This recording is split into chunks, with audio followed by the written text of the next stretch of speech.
Thank you so much for coming this afternoon to this lovely premises. Thank you, AUT, to come to this event that we're presenting with Script to Screen with our long-time collaborators, the New Zealand Writers Guild. It is with incredible fortune that we have had the company of one of the world's most remarkable screenwriters for the last 5 days at our Writers Lab Aotearoa on Waiheke Island. I cannot express enough my gratitude to Guillermo for coming here and doing such an amazing job working with the 8 feature film writers who were there with us. A revolutionary screenwriter, Guillermo Arriaga, started with AMORES PERROS, his first feature film, which won the grand prize at Critics' Week at Cannes, was nominated for an Oscar and won a BAFTA. He then went on to make the three burials of, can you say it? MELQUIADES. He says it much better than me. Which did very well as well. It got Cannes Best Screenplay. He made 21 grands. He then made BABEL, which was nominated for an Oscar. And he has written and directed The Burning Plain, which went to Venice and was there nominated for the Golden Lion. So, incredibly lucky to have this man with us. The many accolades are testimony to his remarkable skill and passion and inspiration. So, Guillermo Arriaga, thank you so much for being with us back in New Zealand once again. And I hand over to wonderful writer-director Max Currie, who will interview Guillermo this afternoon. Thank you. Yeah.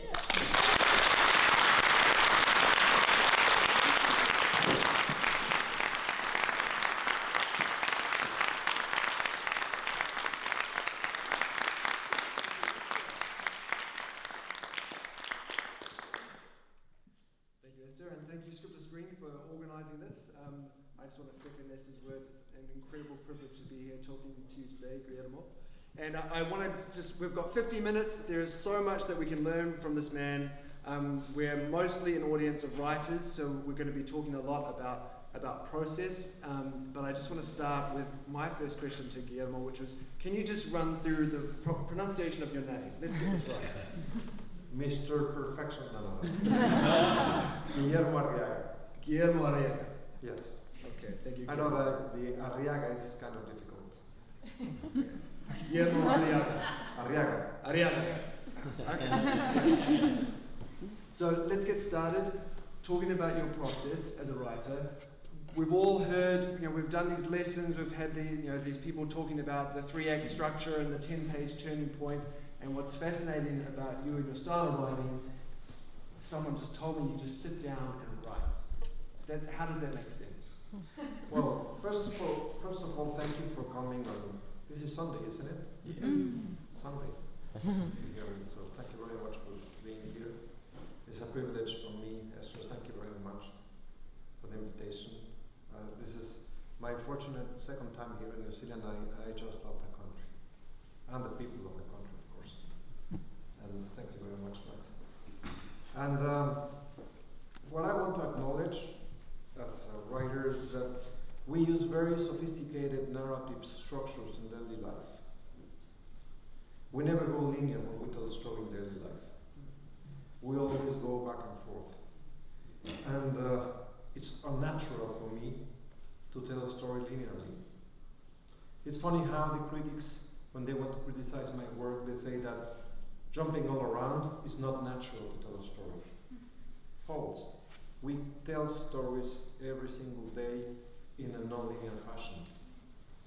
And if we put a little bit of attention in the way we tell stories daily, we will find really extremely difficult and complex way of telling stories.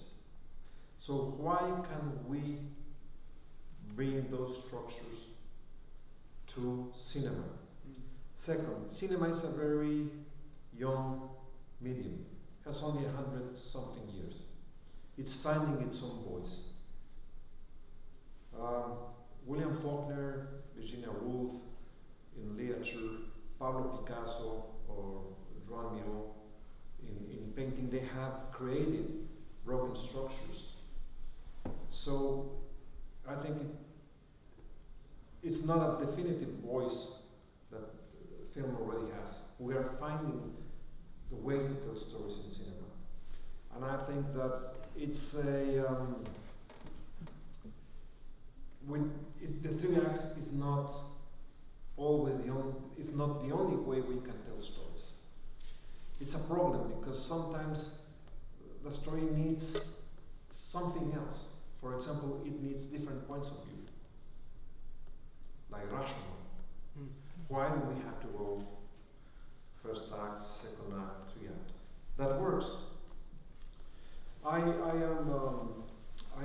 represented now by a man who also represents these screenwriting gurus. Screenwriting what, sorry? Gurus. Oh, gurus, right, Gurus. right. These people that has all these books about how to write. And he asked me, what do you think about what they say, and say that they are absolutely right. What happens, I think that the best asset a writer needs is to have a sense of orientation. I personally, I can walk in the city in Auckland and not get lost. I can walk in the bush and not get lost. But much of the writers, many of the writers, they get lost easily. So can we focus on this for a second? But let me just sure. finish it. So what these guys are giving, it's GPS. On page 30, you should reach the mountain. On page 60, you are in the valley. So it's like a GPS, so they will not get lost. So I will not be against that. Many people don't have the ability to go back and forth. They need a guidance. And that's what the 3 acts and the 30, 60, and 90 pages does for them. So my interpretation of how you work, it seems to me from the outside looking in that it's very intuition based, and that you have these incredible instincts for where drama lies and how it can unfold in a very engaging manner. So for someone that wants to work in that way, is intuition, a story intuition, something you're just born with that is there, or have you been able to focus it and tend to it and develop your storytelling intuition, and how it's possible can we do that as well? I teach a writing seminar to all around the world. And the first thing I say is that the first rule for screenwriting or for writing is that there's no rules. I just set foot on my chair. No, really, I don't think there are rules to write. I think that everyone has to find its own way of telling stories. I have ADD, severe ADD, since I was a kid. My professors thought that I was retarded. I think they were right. Really, because I was completely distracted all the time. Very difficult. And I have no sense of logic. I always flunk math, for example. When you have a limitation, you compensate. So I compensate logic with intuition. So I have an intuition of where the story has to go. And the way I write has to do with the kind of personality I have. The way I see things distracted all the time. I know that the way I write is going to be difficult for someone that loves logic. They want to go from A, B, C, D, E. I go from A to H, then H to X, X to V, and I don't get lost. I, for example, because many people think that I write linear and then I cut and paste. No, you cannot write like that. The stuff I write, you cannot do it with cut and paste. You have to sense what I call the dramatic objectives. You need dramatic questions. So you throw dramatic questions, and no matter how nonlinear you are, people are waiting that dramatic question to be answered. Does this determine, I watched some clips about you, and I think I want to say this rather than have you to say this. You said one of the things that you find interesting is when your films are praised for their incredible editing. And actually, the director just shot what was on the page. So in terms of dramatic questions within your films, within your scenes, does this connect to where you cut? to the point where you take us out of the scene. Can you Exactly. explain how you arrive to the moment when you know, okay, it's time to jump somewhere else? For example, BABEL. I don't know if you have seen this film, BABEL. When I have no sense. First of all, I want to tell you some part of my process. I never write an outline. Ever write an outline. I do not do any kind of research. I have no idea of the ending, and I have no background of the characters. and I have an idea of the structure. I like to find things. I do not do research, first because I'm too lazy, and second because I write about things I like, or I know. And if for example, BABEL, I wrote about Morocco and Japan, and I had never been to Morocco or Japan, ever in my life. I was not going to study any kind of book about Morocco or Japan. So I was talking about goalkeepers in Morocco, which I had never been to Morocco, but I had been in the desert of Mexico with goalkeepers. I guess they behave exactly the same. So I wrote like they were Moroccans. But this is astounding because your films are praised for their authenticity, which is clearly a con. But it says you write about what you know. So I wrote about these Moroccan goalkeepers and portraying the goalkeepers that I have known since I was a kid. I know how they behave. I know how they get bored tending for the goats in the desert. And when I was writing, I have no idea of the structure, really. So I was writing these kids, they have the rifle. The story is two Arab kids in Morocco, 13 and 12. They have a gun, and the box of bullets says that they can reach 5 miles. And one of the kids says, no way, this is no more than 200 yards. So they see cars and they begin shooting the cars. And they shoot a bus, and suddenly the bus stops and people began screaming, "Ah!" I knew that was the moment to cut. I knew that because there's a dramatic question there. So people will be interested. I can do what I can mistreat my audience with other stories. They are gonna wait to see what happened on that bus. You know? So you get to this point in a scene where I guess the question of what happens next is it at its most powerful. Is that what you're saying? Exactly. Right. Okay. So then so you get to this point when you're writing. Then how do you know where to cut to, especially for someone that has so many narrative options? When there's a dramatic question. But in terms of, okay, so say in BABEL where you had the option of 3 main story strands. So what determines which of those places you go once you step away from that sort of high point in the scene? How do you know when you're jumping story strands? When he said it has a high point, and then for example, in the next story is the nanny. The nanny, she has a problem. She needs. There's a wedding of her son, and she wants to go. And Brad Pitt calls and says she has to stay with the kids, and she said, "Well, this is the wedding of my son. I'm gonna." So there's also a dramatic question. So are you looking? Sorry. I'm bringing them with me. So do you look for, because again I was sort of thinking, what's it like to be Guillermo and move around the script?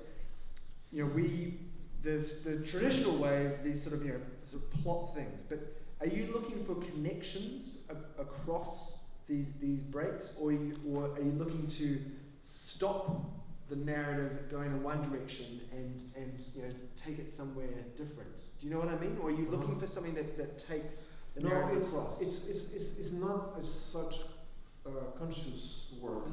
If it will be conscious, every one of these writing gurus will be nominated once and again. They will have won the Nobel Prize and all the Oscars. Because It's not conscious. Could we talk about theme?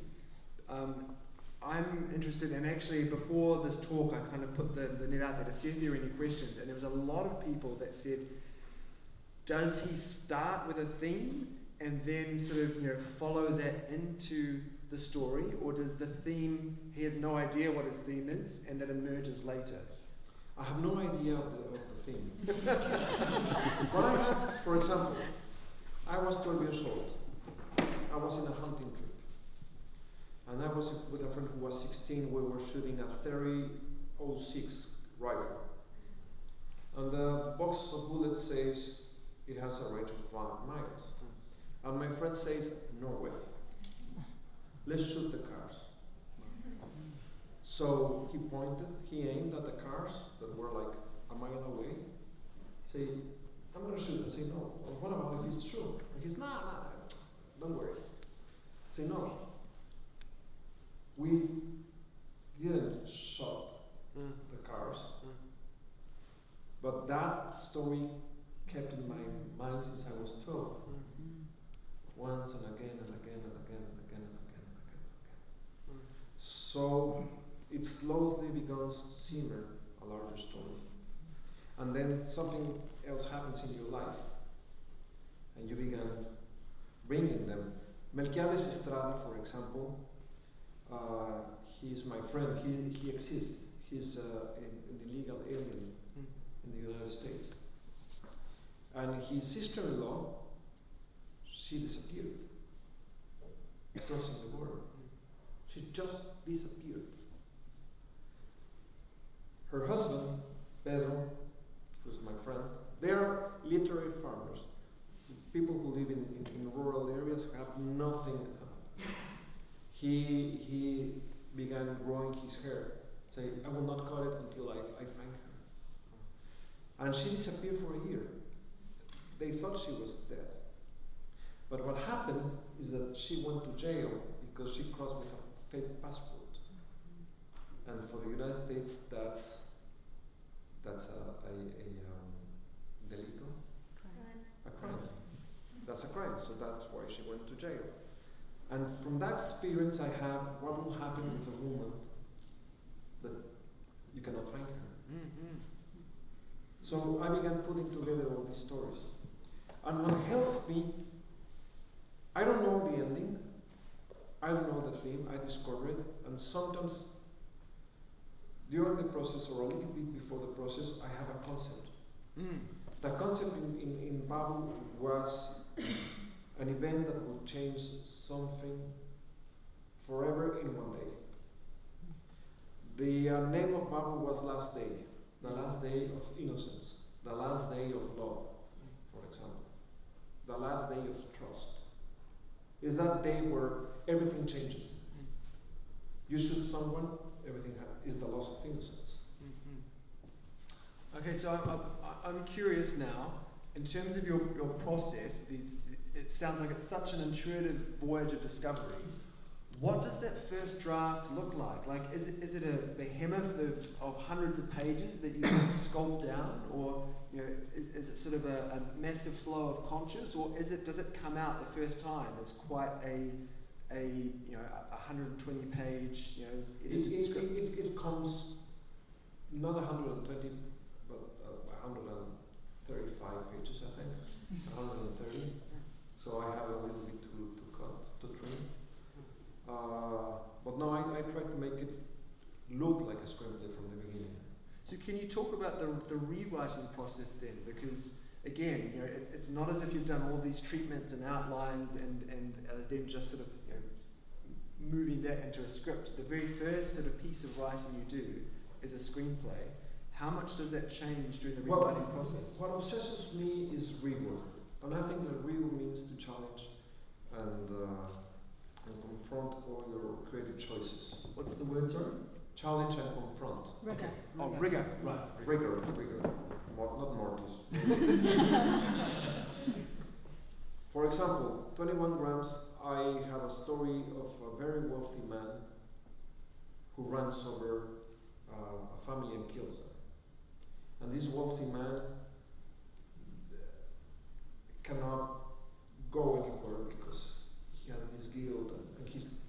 because of that he wants to sell everything. I wrote it like that. And I say, what will happen if it's not a wealthy man? I will at least try a draft changing things. Sometimes I have a woman as a protagonist, and I write a draft having a man as a protagonist. Wow. So I explore those possibilities. Most of the times I come back to what I have, but at least I challenge it. I challenge myself to see if I was in the right direction.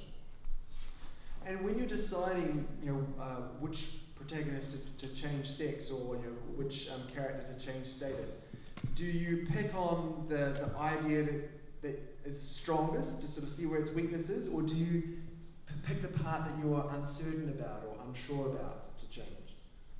No, everything for me has to do with the story. Mm-hmm. Right now, with the writers, some of them say, I want this. I say, it's not what you want, it's what the character needs. Mm. Because most of the writers say, I want to tell the story about this. Mm. Say, no, it's not I want, it's what the character is asking for. Mm.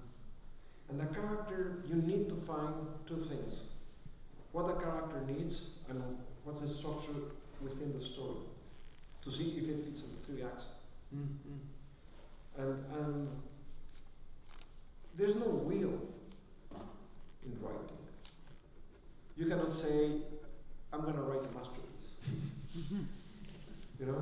You cannot even say, I'm going to write the next Harry Potter. I cannot write a blockbuster. If that will be the case, everyone here will be rich and famous and prestigious, but that doesn't happen. So if there's no will writing a masterpiece, why do you think you can impose your will to the organicity of the piece, of the characters? Sometimes the characters is screaming, let me be myself. Not because I want to talk about this. Do you find with your characters, and this is, I hope it may lead us towards talking about dialogue as well, that in this process you've done your first draft, you haven't done these character studies, you haven't done these character sort of research pieces. In subsequent drafts, do the characters become more like themselves? In terms of discovering the characters, are they initially maybe a bit confused, or do they have traits of each other that you need to separate? Or do you find that you channel these characters fairly strongly from the start? I think that most of them, they are from the start, they have some character. As I say, I will challenge them. I will challenge all my decisions. Among them, dialogue. I think that dialogue is the most difficult talent someone has. I was one telling Quentin Tarantino how much damage he has done to international cinema, because he writes such great dialogue that everyone thinks that they can do it. It's not. Most of us, and I include myself in between us, we are very bad at dialogue. So keep it short.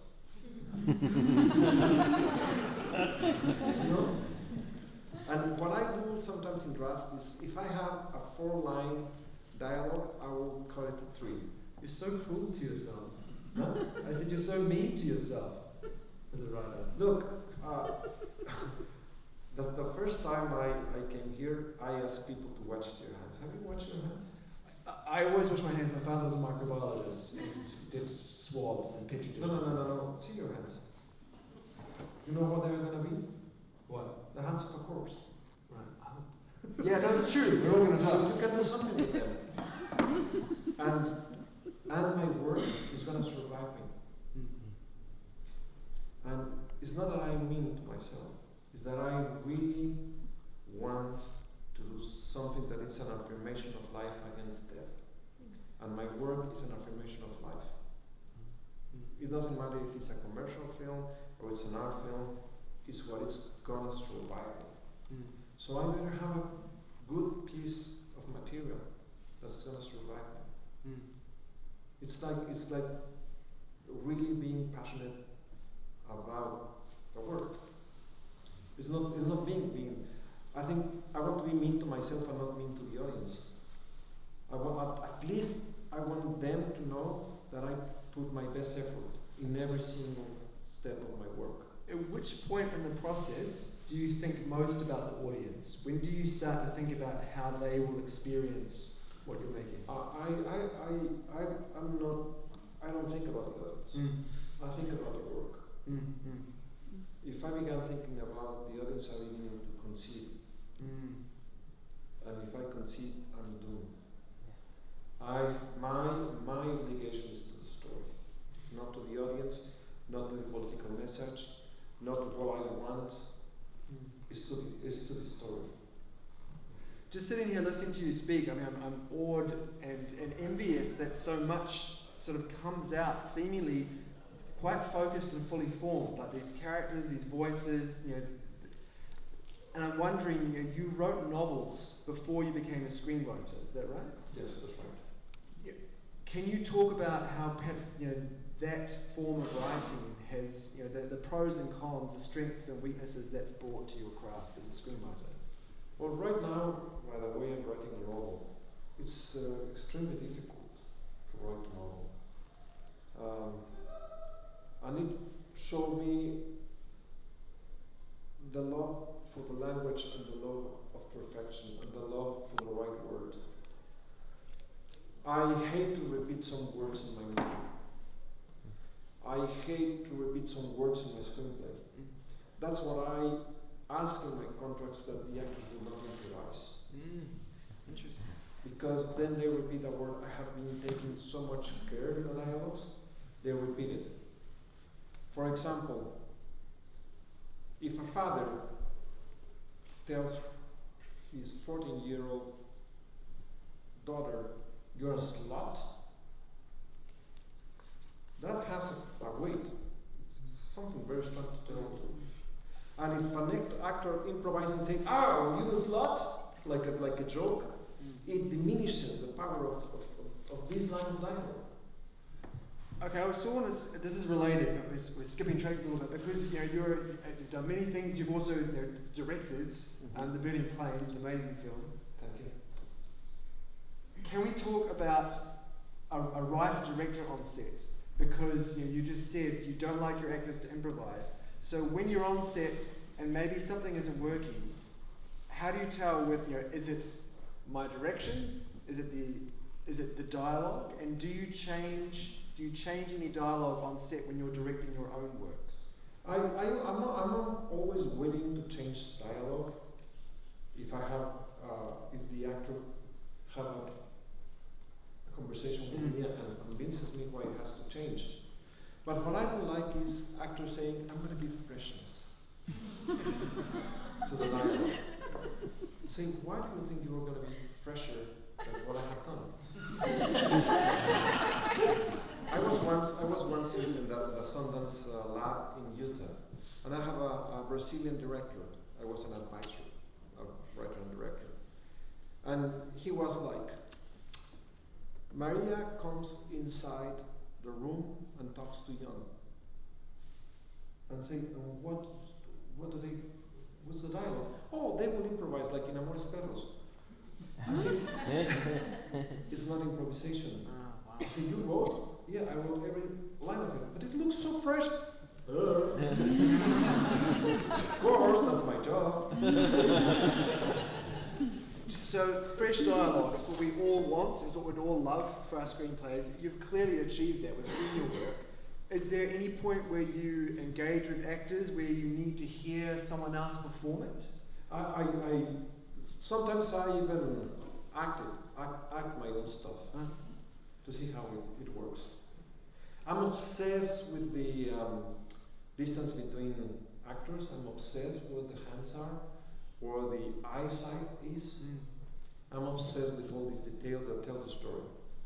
So sometimes I act myself with my friends and say, "Now stand there and let's see how it works." I would want, for example, when I was writing 3 Burials, I had Tommy Lee Jones acting me like the kitchen. "Okay, Tommy, again. In the three burials of MELQUIADES, Estrada. Guillermo had like not just a small cameo, quite a prominent cameo where he played a hunter. And so you were being directed, sort of strange, with the writer being directed by one of the actors in your movie. It's sort of, It was fun. Guillermo, we've got a range of experiences in the room, and I know one of the things I always feel when I'm privileged enough to listen to someone who's very accomplished speak is like, I'm just getting started. And so there's a lot of people here, that are going to be thinking about, how can I just, I don't want to write necessarily an Oscar-nominated film just yet. I just want to be able to make a living writing. I just want to make a living from my craft. And so, can you maybe think back to that moment where that happened for you, and the sort of, why that happened, how you brought that about, some of the important events that allowed you to start making a living from being a writer? Okay. First of all, I want to say that they buy what you sell. No. If you sell yourself of someone willing to concede, you will be treated like someone who's willing to concede. If you are someone that is willing, like, I would make any change in my screenplay, but please take it to the screen. You have to play poker. Really. When I say they buy what you sell, you will never in your life use Sean Penn for a romantic comedy, or will you? You think Sean Penn will do a romantic comedy? I don't think so. He sold himself like something. You are buying Sean Penn as a serious actor. When I was at the beginning of my career, I had many offers to write soap operas, and I say no. When I got to Hollywood, you cannot imagine people I admire all of my life invited me to have dinner and say, write this for me. I'll say, sorry, but no. They even call my agents. Does he know who I am? He's Mexican? I know all the films they haven't done, but I was clear that I want to be considered an author that writes original stories in certain fashion. And I prefer to be a waiter rather than conceive. And that helped me in my career. When I began writing my novels, I have an offer. And the man offered me for the rights $5,000. And I say, no, it's $60,000.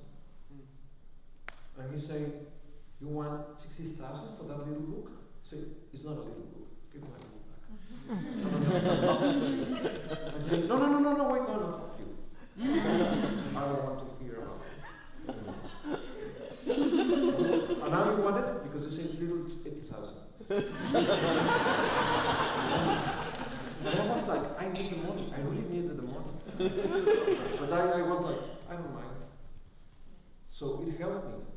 And I didn't get the 80,000, I get 60,000. But it was a record in Mexico for a book. Even for the screenplays, they used to pay like $7,500. And I was asking for 50,000, 60,000. So I stand on my ground. And that helped me a lot. And I was willing not to make a living from writing, rather than badly selling my work.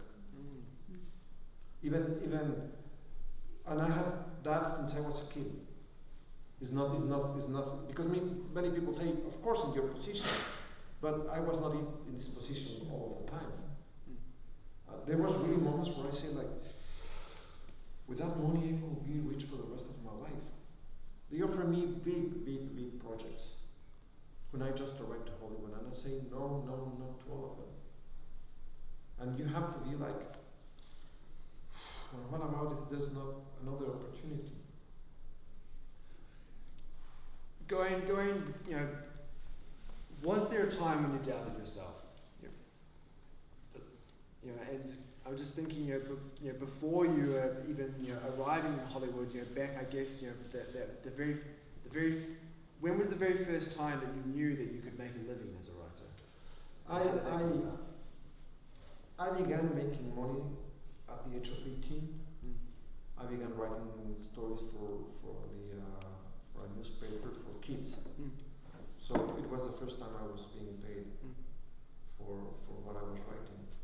Then I began writing screenplays for TV and radio. I was a radio producer, TV director. I was a college professor, so I always sold something as a writer. Always. I even did industrial videos. So. And did you know way back then that you wanted to be a screenwriter? So this was all sort of steps that you were taking in hope of getting closer there, or did you sort of find out that you had an aptitude for it later? No. Since I was a kid.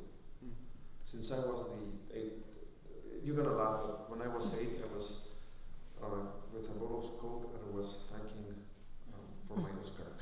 I was 8 and I wanted to thank my dad, who's there. I wanted to thank my the Nobel Prize. So okay, I wanted to be I want to win the Nobel Prize, Cannes, an Oscar, and a World Cup. What's our score so far? How are we doing? I have a Cannes.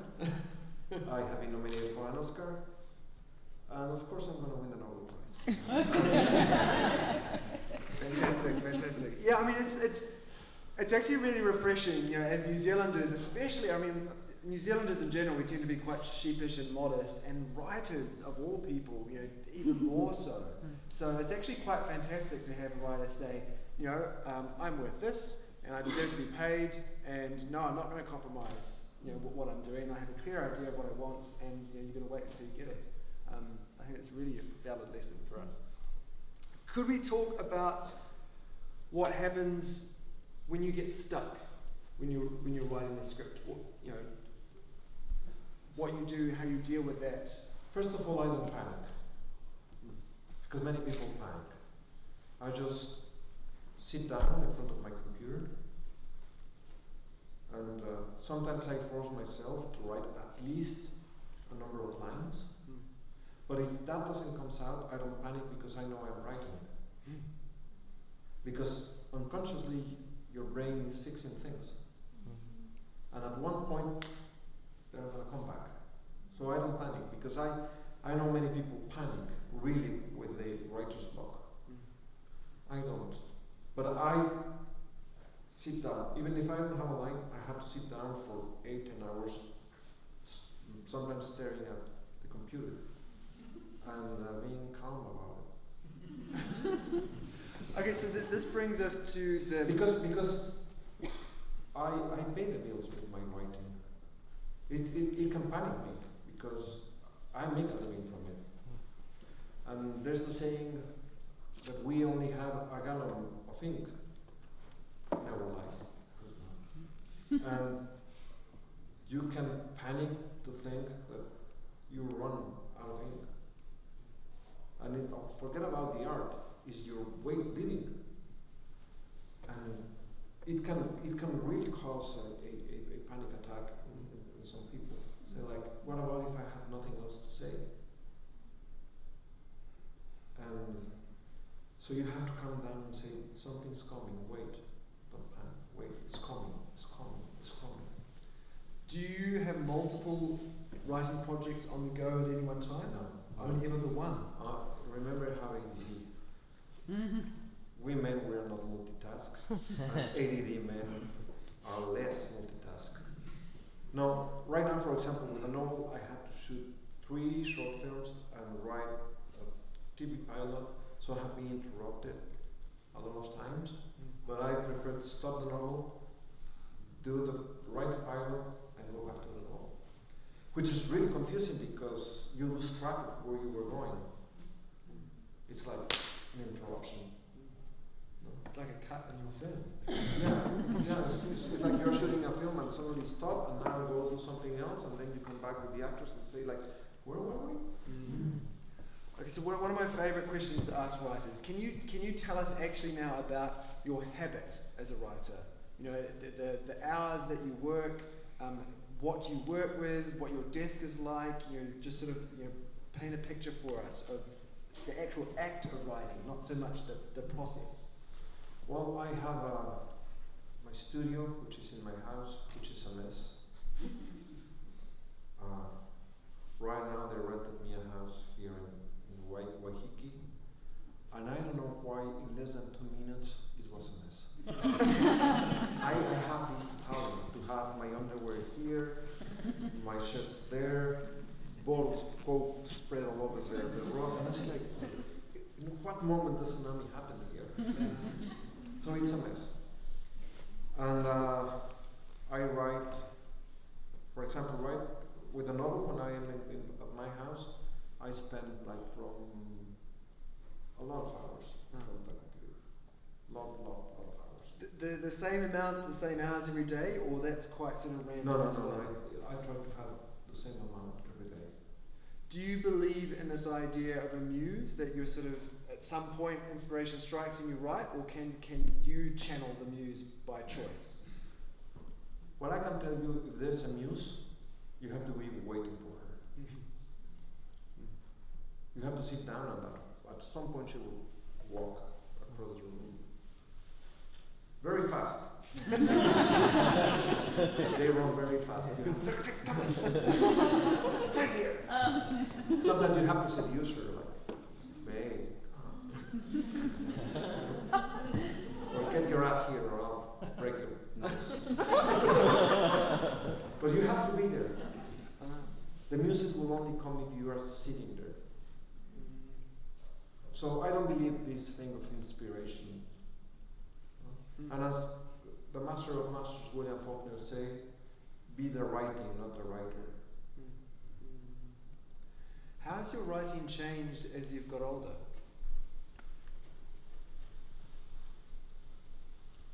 I don't think it has changed.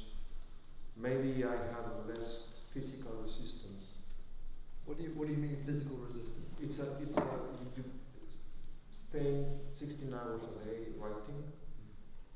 Right now I have a problem in my colon because I stopped working out, so my vertebrae collapse, and I have a herniated disc, and that means that you need some physical strength to be a writer. Yeah. I mean, it's something that we don't actually often talk about, because it's such a stationary job. But you think there's real benefits? That has severe consequences in your health. Look, I'm 25.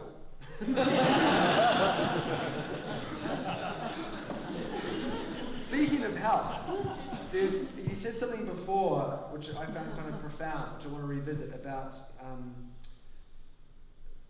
experiencing a lack. It was to do with your ADD, and compensating for that, has brought a style of a way of seeing the world. That you've called the king of non-linear structure. Now I know that you, at quite a young age, lost your sense of smell. Is that correct? Yes, that's correct. What percentage? Like 100% or 50%? No. It's like I lost most of it, but I can smell the bad odors. Someone farting, I can smell. Unfortunately. No, because I compensate with my sense of taste. So I'm like a snake. But I can smell with my mouth, and it's disgusting. I was wondering, in terms of how that's meant you've experienced life. Is that something that's affected your writing, or one of your senses being diminished? Yes, because I have as Borges has an obsession with mirrors when he becomes blind. I have an obsession with smells when I lost my sense of smell. So I write a lot of smells, and I even try to have smells in my films. I describe some things that will create the sensation of smell, even though the smell is not there in the screen. Okay, so that's really interesting. Are you saying that in the script, to sort of set the scene, will you write about odours on the page? Yes. You just break all the rules. Crazy. Yes, I'm crazy. Yeah. Wow. Okay. So that's. But do you find that that's a useful shorthand for setting a scene? I mean, to write in the big print. Yeah. The room smells like fish heads. Now, for example, in AMORES PERROS, I have a description of fried eggs and how they are doing the fried eggs and everything. And I think that having the shot of the fried eggs will cause kind of smells. People will know how it smells in the scene. No? I've just had it so hammered into me about, write what you see, and I think that's really, the sense of smell is so powerfully evocative. And you can have also not only the sense of smell, but you can also have the sense of heat or cold. If you bring, for example, a drop of sweat in someone continuously, you are already describing the heat. How do you think being a screenwriter before you started directing, how do you think that's influenced your directing style? I think that what it brought is a sense of the story. I know many directors that they say, when I am reading the script and they haven't been writers before, say, no, this is going to look amazing. Imagine the camera here. Wow. But see, and that scene is not telling the story, but it's going to look wonderful. No, I'm not that kind of director that is worried about how it's going to look. I'm worried about how it's going to tell the story. For example, when I am directing and the production designer comes in and he puts things on set, I say, where did the character bought this, how much it cost, when he bought it, and why he bought it. You ask them that? And if the production designer doesn't have an answer, the object goes away. Because they say, no, it will give a sense of color to this scene. I don't want a sense of color, I want a sense of storytelling. For example, in the fridge, I ask the actors go buy what the character will have in the fridge. Cool. So when they open the fridge, there's actually milk, eggs, scrambled eggs, and they bought it from leftovers. Yeah, and they bought it. And I asked them, now you go and buy what kind of music your character will have, and buy magazines, and we have them on set. I bet the actors love that. I imagine that's just sounds like a real dream for actors to be able to do. I love actors. Yeah. I love actors. I really like them. I'm not those kind of directors who are watching the small screen in the video village. I am sitting in a small box right in the camera watching them. Okay, so your films have attracted, your scripts and films have attracted the biggest names in Hollywood in terms of actors. Do you, when you're writing, do you cast? Do you end up thinking of an actor when you're writing, or that happens after you finish? No, because they break your heart. Right. And So I always see this like having your wife pregnant. You don't know how the kid is gonna look like until it's born and say, it looks like Chopin. And you have a talk with your wife. Yeah. And so this just looks like Brad Pitt. He looks like me. Okay, interesting. So you don't change, you don't modify or change the way a character is written in order to try and attract a type of talent. No, because in the end, really, I once wrote for one actor, and we didn't even be close to him. He later knew I wrote for him, and he regretted not being in the film. But it really breaks your heart. Really, really, really breaks your heart. It's like thinking, I'm going to marry Nicole Kidman. Yeah, sure. And when you don't marry Nicole Kidman, she will break your heart, so you better write a beautiful woman, and I will be very happy with that. If she's Nicole Kidman, the one who's going to portray the character, but you cannot guarantee she's going to be. So I write, not for actors, I write for the character, and I am careful of writing for the character. And I will hope that a good actor will take I know almost nothing about, I guess, the film financing system in Mexico. A little bit more about, you know, in Hollywood. But with our funding institutions here, you know, there's a big emphasis, as there I think is for all types of art, on the artist's voice, finding this voice. And so I've got a couple of questions about this. Do you know your own voice? Is it something that emerges from you that other people can interpret, or have you identified, you know, exactly what it is you want to say about the human condition? As I told you, I'm a storyteller who is devoted to the story, who has not other interested in the story. I don't know if I have a voice. I don't know if I'm a deep or not writer. My obligation is to the story, to write the story. When I teach, I told my stories. I used to tell my story, my students' story. Never try to be deep. Never in your life try to be deep. You just tell the story. If you're a deep person, your word is going to be deep. If you're a shallow person, your word is going to be shallow. You cannot achieve deepness on purpose. Like, I'm going to make a deep film. It's like, I'm going to have a blockbuster, I'm going to win the Nobel Prize. So for me, it's try to tell the story and try to do it the best way possible. Because, as I say in the beginning, we don't have will. If I will have will, all of my work will be meaningful. And there's no progress. Because why someone like William Faulkner, who was, for me, is the greatest writer of the 20th century, he couldn't keep on writing the masterpieces. And when he was 50-something, and he already had experience, and we hope that that experience will reflect in the work. The books he wrote when he was 29 were by far better than the ones he wrote when he was 56. So not even experience helps. Because sometimes you say, okay, maybe when I am 57, like I am right now, you will have the experience to write deep and good stuff. That's not true. It happened to Hemingway. This book, Across the River and Across the River and Through the Trees, I know the name in Spanish, but it's a very bad book. It's very bad. And many authors, they become really, it hurts. It hurts that you run out of the gallon of ink. It happened to Garcia Marquez also.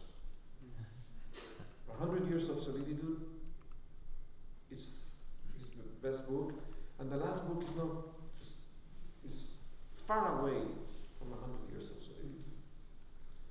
So you can only try to be faithful to the story. There's nothing else you can achieve. There's nothing else you can do on purpose. At least what I think. And right now I have friends who write. They want to put a burden on the story that the story doesn't have. For example, I have a friend who says, this story is going to make millions of dollars in the box office. I say, write that story well, and then we'll see. Then we'll see. Okay, fantastic. We've got 15 minutes now for questions from the floor. And I know you're always out there, those people with the burning questions that are too nervous to be asked, so please just put up your hands and let's hear them. Yes? Is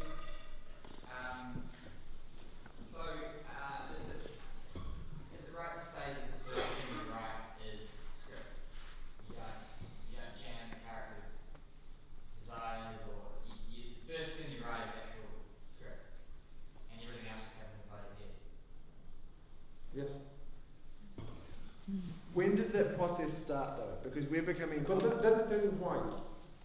If I know too much about my characters, if I know too much about the story, how the story and the characters are going to surprise me. Do you ever go back and write pages of what you're thinking about the story? No. Basically, all you ever write is script. No, I just go to the script. I have a friend, Carlos Cuarón, who wrote Y Tu Mamá También. He writes books of backstories. I don't want to know too much about my characters. I want them to be rebels and to do some things that I have no idea they want to do. I have a scene in AMORES PERROS where a hitman is hired to kill a guy. But instead of killing the guy, he kidnaps the guy, ties him up, and then goes for his brother who hired him to kill his brother, and kidnaps him and ties him up and put them in the same room. I have no idea that was going to happen. And suddenly this guy, from out of the blue, I have no idea how he decided, he says, okay guys, he puts a gun in between two of them, and then I'll leave this so you can sort out your differences. That, I think, came from a mysterious place. If I had written it, I will not be surprised. And that's what I also do. I remember a woman of these crying gurus who say, you must need even the amount of change a character has in its pocket. And I say, really? How boring. I don't even know how much change I have in mine. I guess expanding on that question though, we've, myself included, become quite fixated on this moment where you're in front of the keyboard and the first thing you write is and you push these keys. But you've also said that the start of these stories, it could be years sort of earlier in your subconscious. Do you know when a story is creeping up on you? Like, is there sort of a grace period where you let it develop, or?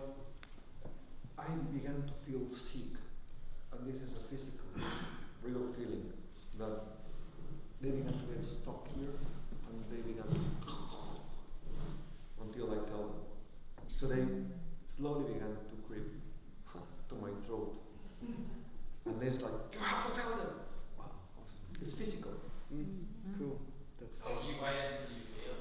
Like, is it too early until you feel it? Is it too early until you feel that feeling? Yeah, it has to simmer, it has to build up, build up, build up, build up, build up.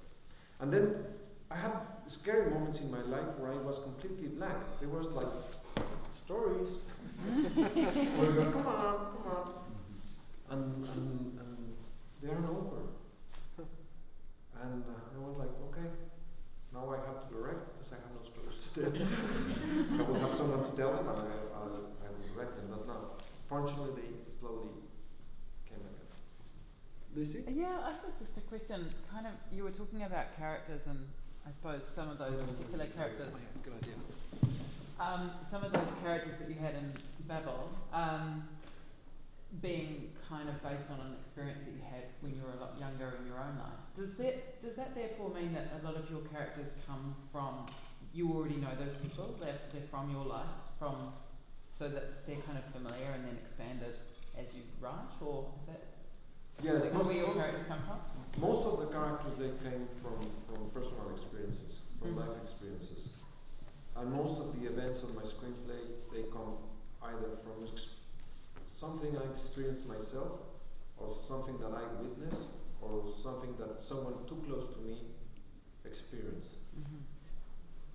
For example, I was a documentary director for TV for handicapped people. So I knew how they interact, and that's what I brought to the character of the Japanese girl in BABEL. Many of these handicapped people I work with, and I'm not saying that all of them were hypersexualized, because sometimes when you don't have ways of communicating, you go to the more primal way of communicating, and I'm saying sex is the most primal and powerful way to connect to someone. So that's why this deaf and mute girl, the way she has to communicate is through sex. Thank you. Thanks, Lucy. Yes, over there, the man in the glasses. I was just going back to your statement about the Moroccan goats and how you've never sort of been to Morocco. A lot of what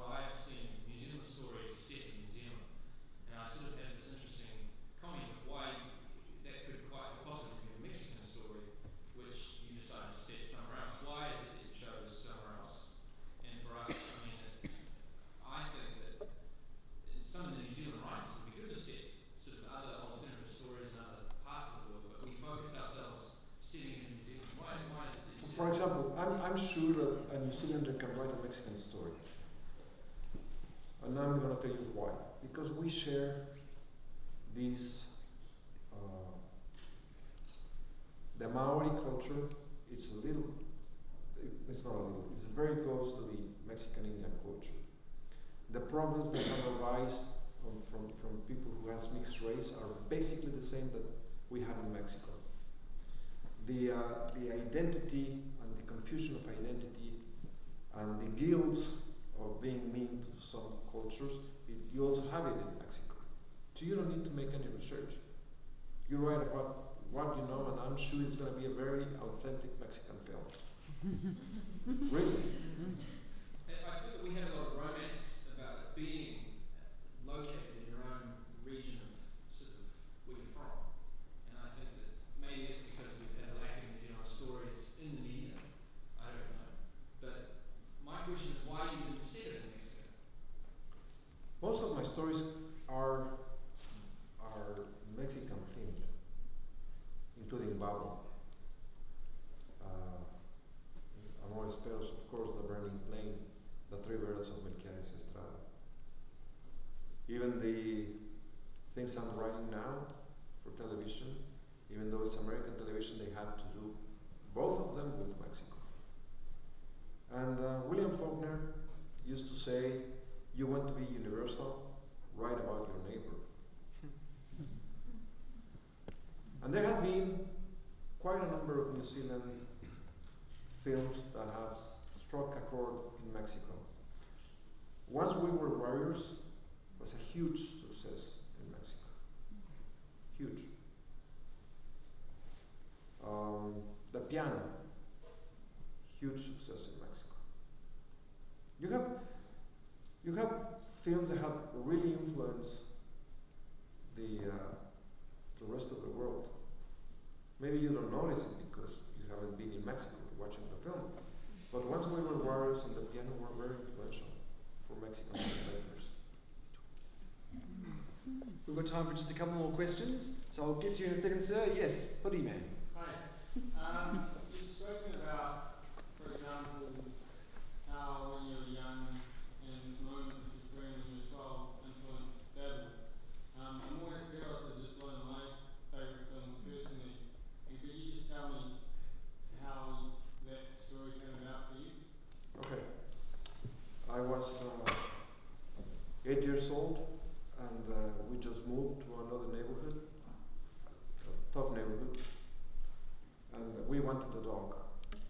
And my father said that a friend of him was going to give us a Weimaraner. You know the Weimaraner dogs, the blue-eyed, gray, handsome dogs. Okay.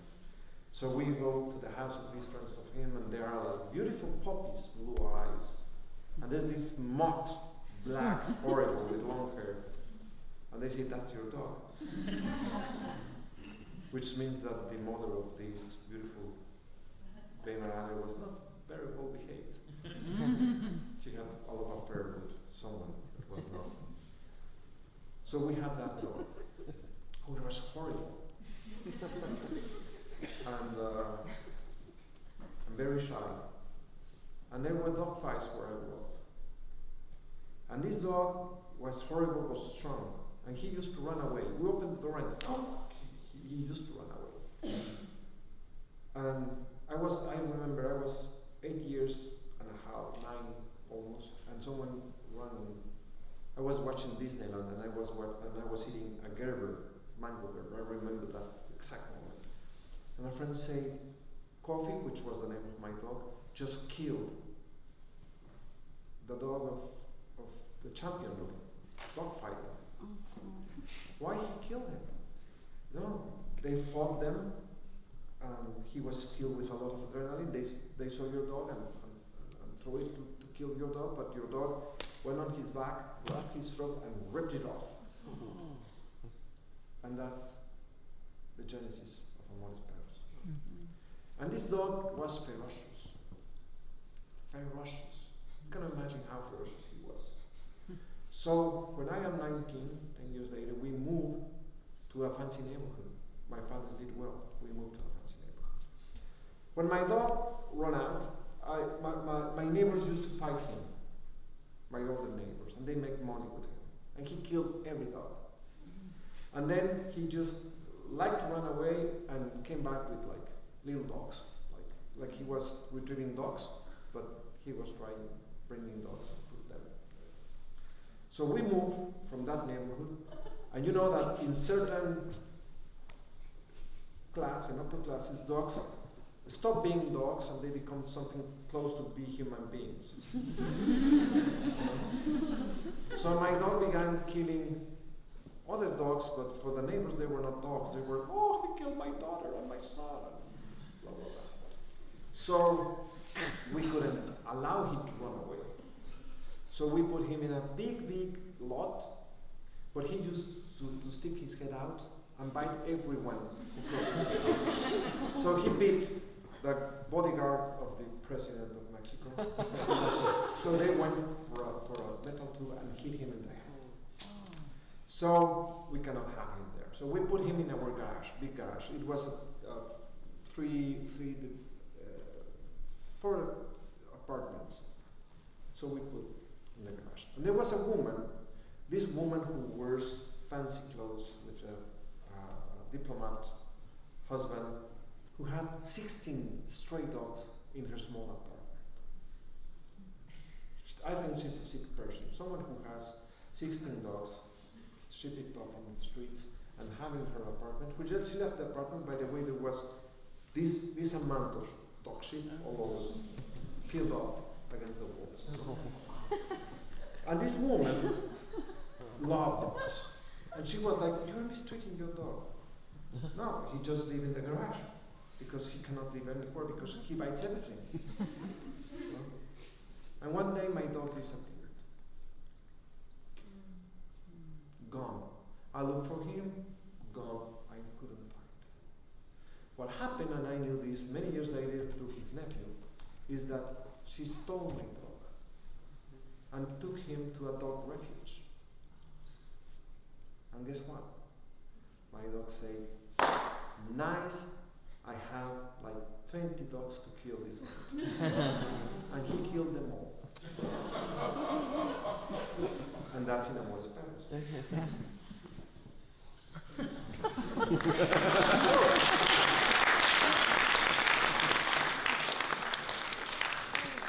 Yes, I said we'd get to you. What was your question? Hello, I'm from Mexico City.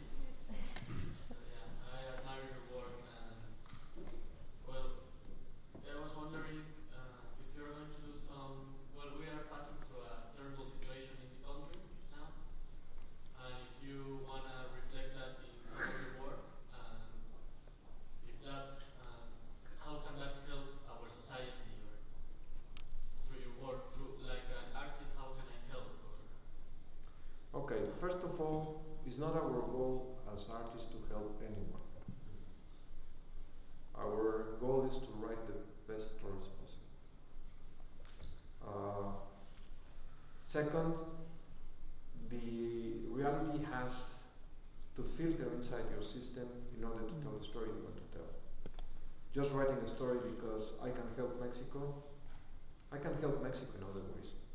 I better run for president rather than writing something just because I want to help Mexico. Mexico is going, I don't know about it, but it's going through rough times, very, very violent, of course fueled by the need of American teenagers to be high. They don't mind the marijuana or the cocaine they use, they don't know that it has a lot of drops of innocent blood. In order that they can have a moment of fun, many people is killed.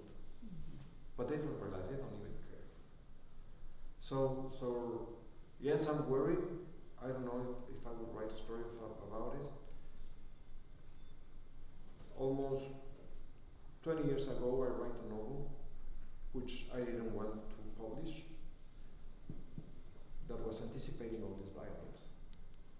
If I would publish at that moment, they would say like, oh, he saw it before anyone. But I didn't want to give ideas to bad guys. But the bad guys have more imagination than me that have already went beyond imagination. So if the story comes naturally to me, I will tell it, but I will not force myself to tell a story just because I want to help my country.